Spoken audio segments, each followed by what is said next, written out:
बाबूजी, राधिका मिल गई है।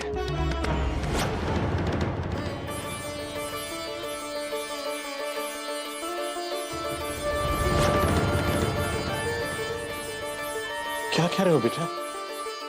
कहाँ है वो? बरसाने में, विद्या निकेतन आश्रम में सेविका की तरह रह रही है।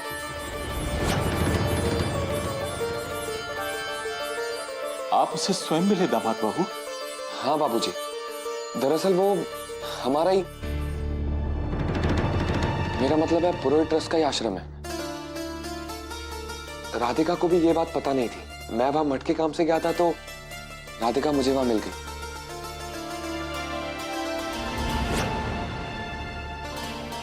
चलिए। दामाद बाबू, आप तनिक बैठक में बैठेंगे? मुकुल लल्ला से कछु बात करेगा है।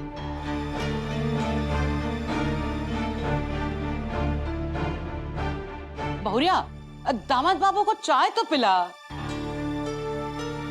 परंतु कोई बात नहीं बाबूजी, मैं बाहर ही हूं।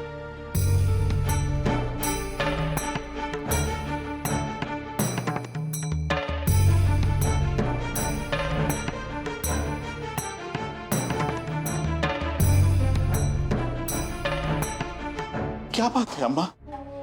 ला, अभी तोरा शरीर पूरी तरह से स्वस्थ ना हुआ है। ऐसे में बाहर जाने का ठीक रहेगा का? अम्मा मैं चलने की अवस्था में हूँ और फिर मैं अकेले थोड़ी जा रहा हूँ अम्मा। दामाद बाबू मेरे साथ हैं। ला, हम कह रही हैं जावे की जरूरत ही का है। अर्थात? अरे वो छोरी अपनी मर्जी से घर छोड़कर गई है। गई तो भली गई। अरे उनको हम सबके जीवन में काहे वापस लौटाए रहा है लल्ला? वो छोरी आश्रम में है, भगवान के संरक्षण में है। अरे वो वापस ही घर में आवेगी तो अपने साथ 100 परेशानियां और लौट आवेंगी। हम तो कह रही हैं कि हमारी विशाखा ने जो घर छोड़वे का घड़ई कदम उठाया है वो राधिका के कारण ही। बस कीजिए अम्मा, बस कीजिए। आप अपनी तबीयत का ध्यान रखिए जी, ऐसे क्रोध मत कीजिए। क्रोध ना करो। मेरी पुत्री का समाचार मिला है, मैं उसे लेने जाना चाहता हूँ। और अम्मा इस प्रकार की अनर्गल बातें करके मुझे जाने से रोक रही है। अरे वो तोरी बेटी ना है, विशाखा तोरी बेटी है। विशाखा तोरा अपना खून। मेरी स्वयं की पुत्री ने सदा मेरे माथे पर कलंक ही लगाया है और उस बेचारी राधिका ने सदैव मुझे संभाला है। यदि ये सोचकर मैं उसे लेने ना जाऊं कि वो मेरी स्वयं की पुत्री नहीं है तो धिक्कार है मेरे पिता होने पर। मुझे भी प्रभु को मुंह दिखाना है अम्मा। मैं इस घर के सौभाग्य को अवश्य लेने जाऊंगा।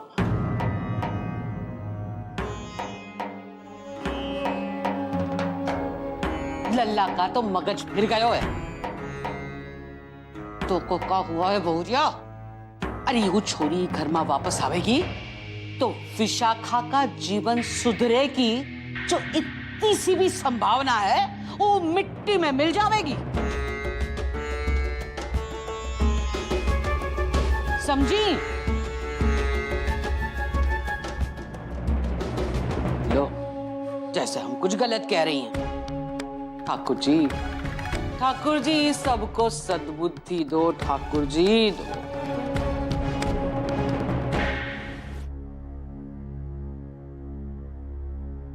चलो बेटा, अब मैं एक क्षण भी यहां व्यर्थ नहीं करना चाहता। मुझे आश्रम ले चलो अपनी बेटी के पास। सुनिए, आपको चाय के साथ दवाई लेनी है जी। देवकी जी, मैं अपने स्वस्थ होने की औषधि ही लेने जा रहा हूं। आप चिंता मत करिए, राधिका के वापस आते ही मैं पूर्ण रूप से स्वस्थ हो जाऊंगा। चिंता ना करें। चलो बेटा। बाबूजी, माँ जी की बात मान लीजिए, दवाई खा लीजिए। नहीं नहीं बेटा, अब मैं एक क्षण भी व्यर्थ नहीं करना चाहता। चलो बाबूजी, दवाई खा लीजिए ना। और बेटा मैं तो बैठ जाइए ना जी। बैठ जाइए बाबूजी। आप समझते क्यों नहीं है? राधिका के लौटते ही मैं पूर्ण रूप से स्वस्थ हो जाऊंगा। लाओ।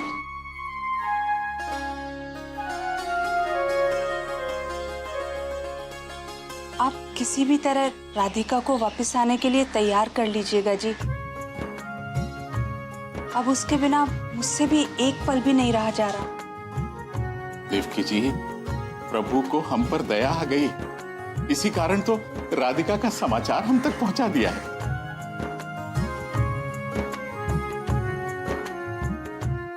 बाबूजी, अपने आप को संभालिए जी। इस हालत में इनका बाहर जाना ठीक होगा क्या?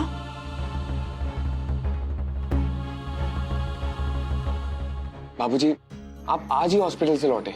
आज रात आराम कर लीजिए, हम कल सुबह चलेंगे। नहीं नहीं, मैं एक क्षण भी व्यस्त नहीं करना चाहता। चलो बेटा चलो। बाबूजी, मैं समझ सकता हूँ, पर आपकी तबीयत की भी तो फिक्र करनी है ना हमें। परंतु बेटा, हम कल सुबह चलेंगे ना। मान जाइए ना जी, कल सुबह सुबह पूजा करके निकल जाइएगा।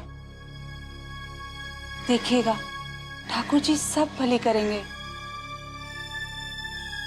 बाबूजी, हम कल सुबह चलेंगे। मैं कल सुबह 7 बजे आ जाऊंगा। प्रणाम।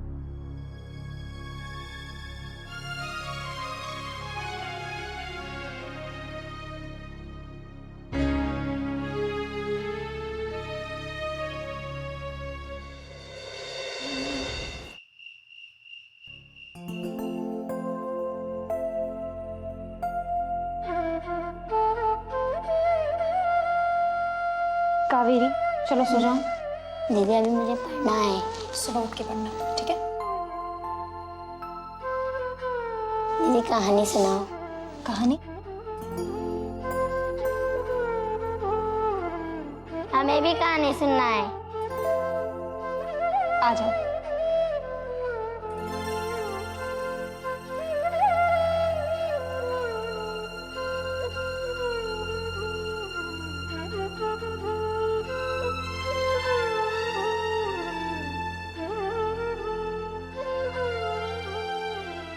अपने इस जीवन काल में मैंने कई तरह के भक्त देखे हैं गुरुजी, पर इस कन्या की भक्ति कुछ अलग ही स्तर की है। ये उन भक्तों में से है जो इस संसार में रहते हुए भी ईश्वर के बहुत निकट है। फिर भला इसे संन्यास लेने की क्या आवश्यकता आन पड़ी? राधिका जिस प्रकार आश्रम के कार्यों में व्यस्त रहती है कि संन्यास लेने का निर्णय उसने अपने लिए नहीं बल्कि दूसरों के सुख हेतु लिया है।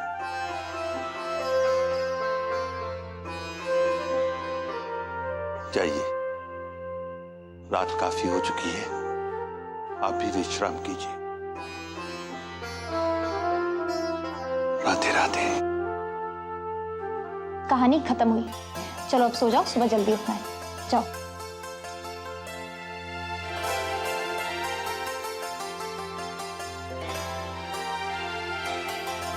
राधे राधे दीदी। राधे राधे।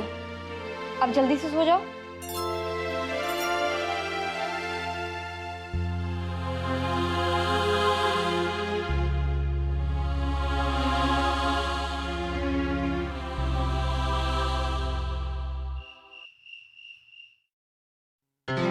अरे भैया, आ गए आप? अरे हम तो बहुत देर से इंतजार कर रहे थे। विवेक भैया भी अभी सोने गए, हम उठाते हैं उन्हें। बिरजू, राधिका मिल गई है। हैं? कब, कहाँ, कैसे? हमारा जो आश्रम है ना, जिसके बाजू में हमने जमीन देखी थी मठ बनाने के लिए, बस वो उसी आश्रम में रह रही है। रह रही है मतलब? आप वापस नहीं लेके आए उन्हें? नहीं, उसने आने से मना कर दिया। पर मैं कल सुबह बाबूजी के साथ वापस जा रहा हूं आश्रम। वो बाबूजी को मना नहीं कर पाएगी बिरजू। वो लौट आएगी, वो जरूर लौट आएगी बिरजू।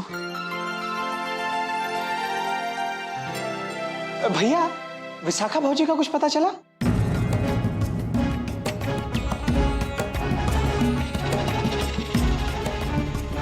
नहीं।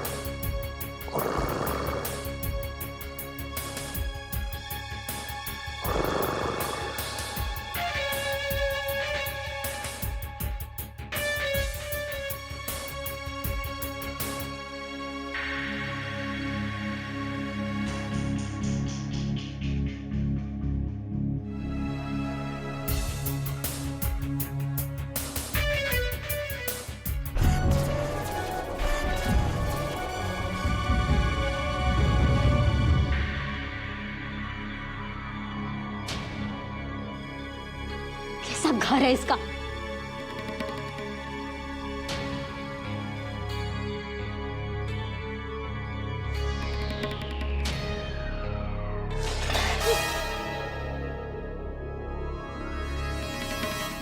कैसे चैन की नींद सो रहा है ये?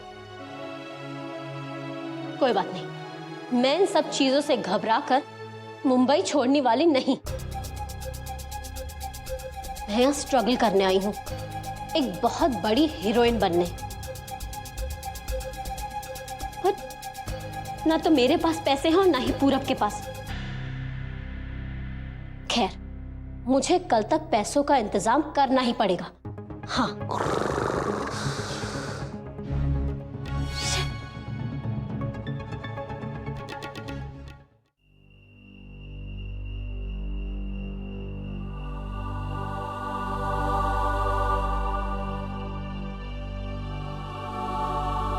राधिका,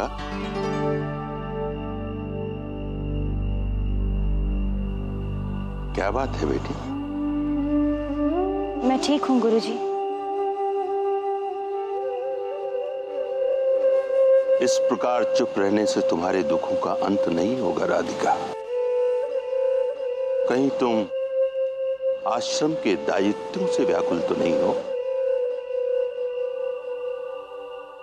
नहीं गुरुजी, ऐसी कोई बात नहीं। देखो राधिका, इस आश्रम में रुकने का निर्णय तुमने लिया था इस वचन के साथ कि तुम अपने सारे सांसारिक बंधनों को तोड़ रही हो। लेकिन तुम्हें देखकर बार बार प्रतीत होता है मुझे कि तुम अपने अतीत से लड़ रही हो। और ये लड़ाई बाहर ही नहीं, तुम्हारे अपने मन के अंदर है। बेटी, जब तक तुम अपने अंतर्द्वंद को जीत नहीं लेती, किसी भी बाहरी युद्ध के लिए स्वयं को तैयार नहीं कर पाओगी।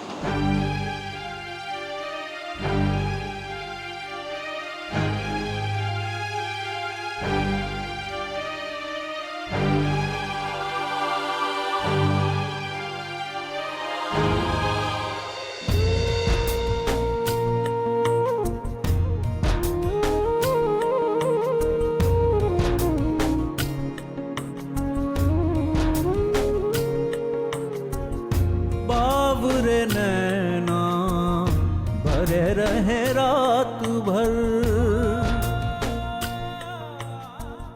तुम्हें वापस आना होगा राधिका, उस घर में जहां तुम्हारी जरूरत है,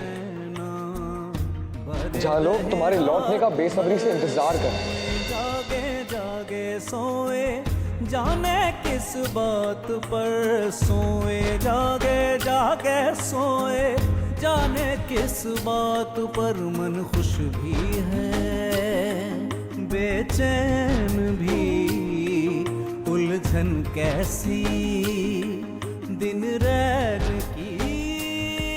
अब तू ही आके बोल कान्हा गांठे सारी बस कल सुबह तक की बात है, फिर तुम्हें वापस घर आना ही होगा।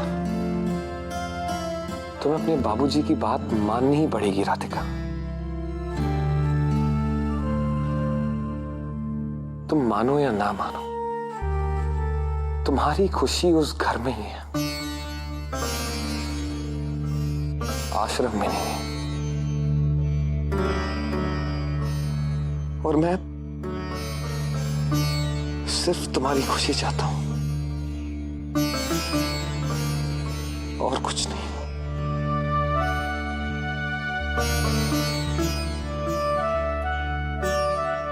कान्हा, आप मेरे साथ हो ना?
करो, खूब स्वागत की तैयारी करो। तो कलेजे का टुकड़ा आ रहा है ना वापस। अब तो तू के लिए 50 व्यंजन भी बनावेगी। अम्मा जी, मुझे तो पता ही नहीं है कि राधिका के पसंद के व्यंजन क्या है। मैंने कभी पूछा नहीं और उसने कभी बताया नहीं। वो बेचारी तो जो बचा खुचा उसे खाने के लिए दिया जाता था खा लेती थी, जिस हाल में रखा जाता था रह लेती थी। आज मैं इस बिस्तर पर नई चादर बिछा रही हूँ, ये जानते हुए भी कि मेरी बच्ची तो आकर जमीन पर लेटेगी। मैं राधिका की खुशियों के लिए क्या करूंगी अम्मा जी? उस बेचारी ने तो हमेशा दूसरों की खुशियों में अपनी खुशी ढूंढी है। बहुत बहुत भाग वालों को मिलती है ऐसी बिटिया। बस बस बस बस करो। ऊके प्यार ने तो को अंधा कर दियो है। अरे तो को पता भी है तू जो कुलक्षणी के स्वागत की तैयारी कर रही है वो अपने साथ ढेर सारा बुरा भाग भी लेकर आवेगी। बस कीजिए अम्मा जी, मैं बहुत दिनों बाद अपनी बच्ची से मिलने वाली हूँ। पता नहीं इतने दिनों तक किस हाल में रही होगी बेचारी।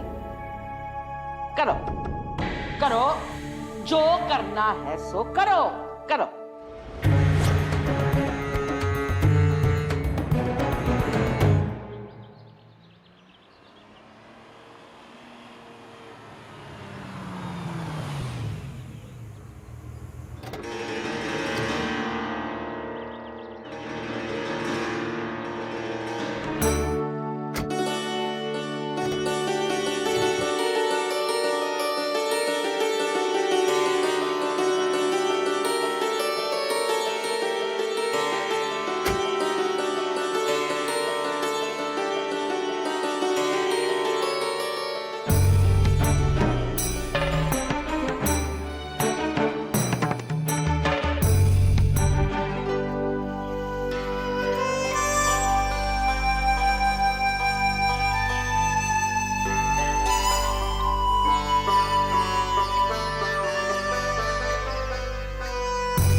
कहाँ चली गई थी बेटी? अपने बापूजी को छोड़कर